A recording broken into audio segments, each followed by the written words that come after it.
Immune system boost করার কথা তো আমরা হামেশাই শুনি, তাই না? কিন্তু ব্যাপারটা যদি শুধু শক্তিশালী করা না হয়ে একটা নিখুঁত ব্যালেন্স বা ভারসাম্য রক্ষার হয়, চলুন আজ আমরা ঠিক এটাই দেখব, কিভাবে একটা ব্যালেন্স লাইফস্টাইল আমাদের শরীরের এই অসাধারণ সুরক্ষা ব্যবস্থাকে ঠিকঠাক রাখতে পারে। কখনো কি মনে হয়েছে কেন কিছু মানুষ এত ঘন ঘন অসুস্থ হয়, আবার অন্যদের শরীরেই দেখা যায় উল্টোটা, তাদের শরীর নিজেই নিজের বিরুদ্ধে যুদ্ধ শুরু করে দেয়? ব্যাপারটা অদ্ভুত, তাই না? একদিকে ডিফেন্স সিস্টেমটা দুর্বল, আরেকদিকে আবার অতিরিক্ত অ্যাক্টিভ।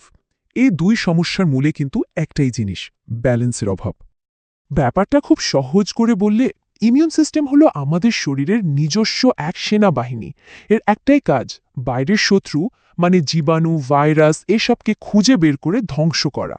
কিন্তু ভাবুন তো, এই সেনাবাহিনীর বেস্ট পারফরমেন্সের জন্য কি দরকার? একটা পারফেক্ট ব্যালেন্স।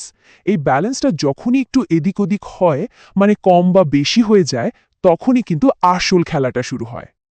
তো চলুন প্রথমে ব্যালেন্স নষ্ট হওয়ার প্রথম দিকটা দেখি, মানে যখন আমাদের শরীরের এই রক্ষা ব্যবস্থাটা দুর্বল হয়ে পড়ে।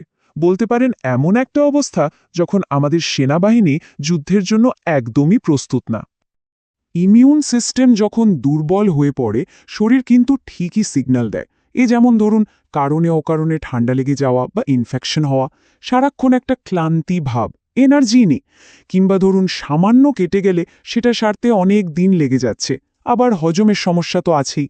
এগুলো সবই কিন্তু একটা রেড ফ্ল্যাগ, সতর্কবার্তা যে শরীরের ডিফেন্স সিস্টেম ঠিকঠাক লড়তে পারছে না। এর ১ নম্বর কারণ হতে পারে ঘুমের অভাব। ব্যাপারটা এভাবে ভাবা যায়, ঘুম হলো আমাদের সেনাবাহিনীর ট্রেনিংয়ের সময়। শরীর যখন রোজ ৭ থেকে ৯ ঘন্টা ঠিকমতো বিশ্রাম পায় না, তখন ও সাইটোকাইন নামে এক ধরনের ফাইটার প্রোটিন যথেষ্ট পরিমাণে বানাতে পারে না। আর এই প্রোটিনগুলোই তো ইনফেকশনের বিরুদ্ধে লড়াই করে। তো ওগুলো না থাকলে আমাদের সৈন্যরা লড়বে কিভাবে? আর একটা বড় ভিলেন হল ক্রনিক স্ট্রেস বা দীর্ঘদিনের মানসিক চাপ। ভাবুন তো, একটা সেনাবাহিনীর ওপর যদি সারাক্ষণ চাপ থাকে, তাহলে কি তারা ঠিকমতো লড়তে পারবে? পারবে না।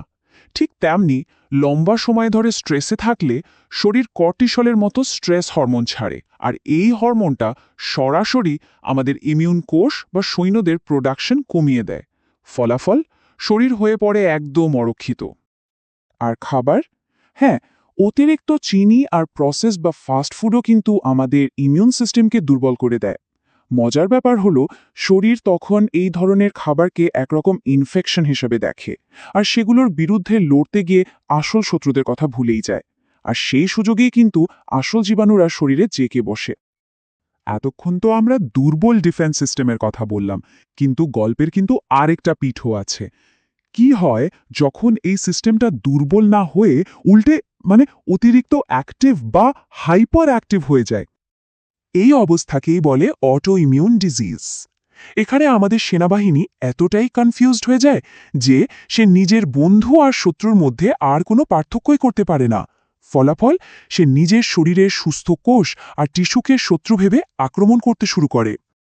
এখানে দুটো অবস্থাকে পাশাপাশি দেখলে ব্যাপারটা আরও পরিষ্কার হবে। দেখুন, একদিকে দুর্বল সিস্টেম, যেটা বাইরের শত্রুকে আটকাতেই পারছে না, আর অন্যদিকে অতি সক্রিয় সিস্টেম, যেটা ভুল করে নিজের শরীরকেই আক্রমণ করছে। একটার কারণে হচ্ছে ঘন ঘন ইনফেকশন আর অসুখ, আর অন্যটার কারণে শরীরের ভেতরেই তৈরি হচ্ছে দীর্ঘস্থায়ী ইনফ্লামেশন বা প্রদাহ, যার জয়েন্ট, ত্বক বা বিভিন্ন অঙ্গের মারাত্মক ক্ষতি করে।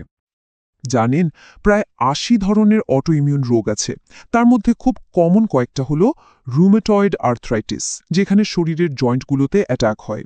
তারপর আছে টাইপ 1 ডায়াবেটিস, যেখানে ইনসুলিন তৈরির কোষগুলোই নষ্ট হয়ে যায়। আবার সোরিয়াসিসও আছে, যেটা সরাসরি ত্বকের উপর প্রভাব ফেলে। এই রোগগুলো শরীরের আলাদা আলাদা জায়গায় আক্রমণ করলেও এদের মধ্যে একটা অদ্ভুত মিল আছে, আর সেটা হলো ভয়ঙ্কর ক্লান্তি। এটা কিন্তু সাধারণ টায়ার্ডনেসের মতো না। এই ক্লান্তি এতটাই গভীর, যেটা মানুষের রোজকার জীবন, কাজ করার ক্ষমতা, এমনকি সম্পর্কের উপরেও মারাত্মক প্রভাব ফেলে। আচ্ছা, এতক্ষণ তো শুধু সমস্যার কথাই হলো, কিন্তু এর সমাধান কি? ভালো খবরটা হলো আমাদের লাইফস্টাইল আর খাদ্যাভ্যাসের মাধ্যমে এই ব্যালেন্স কিন্তু অনেকটাই ফিরিয়ে আনা সম্ভব। চলুন তাহলে আগে খাবারের ভূমিকাটা দেখে নেওয়া যাক। এই সংখ্যাটা দেখুন তো, ৭০%। ভাবা যায়? রিসার্চ বলছে আমাদের ইমিউন সিস্টেমের প্রায় ৭০%ই থাকে আমাদের অন্ত্র বা গাটের মধ্যে। তার মানে কি দাঁড়ালো? আমরা যা খাই তার সঙ্গে আমাদের রোগ প্রতিরোধ ক্ষমতার একটা সরাসরি কানেকশন আছে। কিছু নিউট্রিয়েন্টস বা পুষ্টি উপাদান আছে যেগুলো আমাদের সেনাবাহিনীর জন্য বর্মের মতো কাজ করে, যেমন vitamin C, vitamin D, vitamin E আর জিঙ্ক আয়রনের মতো মিনারেলস। এগুলো অ্যান্টিঅক্সিডেন্ট হিসেবে কাজ করে, আমাদের কোষগুলোকে ক্ষতির হাত থেকে বাঁচায় আর ইমিউন কোষগুলোকে ঠিকঠাক কাজ করতে হেল্প করে। যেমন ধরুন সাইট্রাস ফল, মানে কমলা লেবু, পাতিলেবু, এগুলোতে প্রচুর পরিমাণে ভিটামিন সি থাকে। আর এই ভিটামিন সি আমাদের হোয়াইট ব্লাড সেল বা শ্বেত রক্তকণিকার প্রোডাকশন বাড়াতে সাহায্য করে। আর এরাই তো আমাদের সেনাবাহিনীর একেবারে ফ্রন্ট লাইনের সোলজার। পালং শাকও কিন্তু দারুণ কাজের। এর মধ্যে আছে ভিটামিন সি আর ই এর মতো পাওয়ারফুল অ্যান্টিঅক্সিডেন্ট। এই অ্যান্টিঅক্সিডেন্টগুলো আমাদের ইমিউন সিস্টেমকে ইনফেকশনের বিরুদ্ধে লড়তে আরও জোর দেয়। আর আমাদের রান্নাঘরের হলুদের মধ্যে কারকিউমিন নামে একটা যৌগ থাকে, যেটার একটা অসাধারণ অ্যান্টি ইনফ্ল্যামেটরি গুণ আছে। মানে এটা শরীরের ভেতরের জ্বালাপোড়া বা প্রদাহ কমায়। তাই রিউমেটয়েড আর্থ্রাইটিসের মতো অটো ইমিউন কন্ডিশনে, যেখানে শরীর নিজেই নিজেকে অ্যাট্যাক করে প্রদাহ তৈরি করে, সেখানে হলুদ কিন্তু খুব কাজে আসতে পারে। তবে শুধু খাবারই সব নয়, আমাদের রোজকার লাইফস্টাইলও কিন্তু ইমিউন সিস্টেমের ব্যালেন্স ধরে রাখতে একটা বিরাট ভূমিকা পালন করে। এখানে ৩টে সহজ কিন্তু ভীষণ জরুরি স্টেপের কথা বলা আছে। ১ নম্বর, ঘুমকে প্রায়োরিটি দেওয়া, কারণ আগেই বলেছি এটাই আমাদের সেনাবাহিনীর ট্রেনিং আর রিপেয়ারের সেরা সময়। ২ নম্বর, স্ট্রেস ম্যানেজ করা, মেডিটেশন হোক বা হালকা শরীরচর্চা। স্ট্রেস হরমোন কমলে আমাদের ডিফেন্স সিস্টেম আরও ভালোভাবে কাজ করতে পারবে। আর ৩ নম্বর হলো পরিমিত ব্যায়াম। এটা ব্লাড সার্কুলেশন ভালো রাখে, ফলে আমাদের ইমিউন কোষগুলো সারা শরীরে সহজেই পৌঁছে যেতে পারে এবং ইনফ্লেমেশনও কমায়। তাহলে পুরো আলোচনা থেকে কি বোঝা গেল? মূল কথাটা হলো, আমাদের ইমিউন সিস্টেমের সাথে আমাদের সম্পর্কটা অনেকটা একটা লাইফ লং পার্টনারশিপের মতো। আসলে একটা সুস্থ ইমিউন সিস্টেম রাতারাতি তৈরি করার জিনিস না।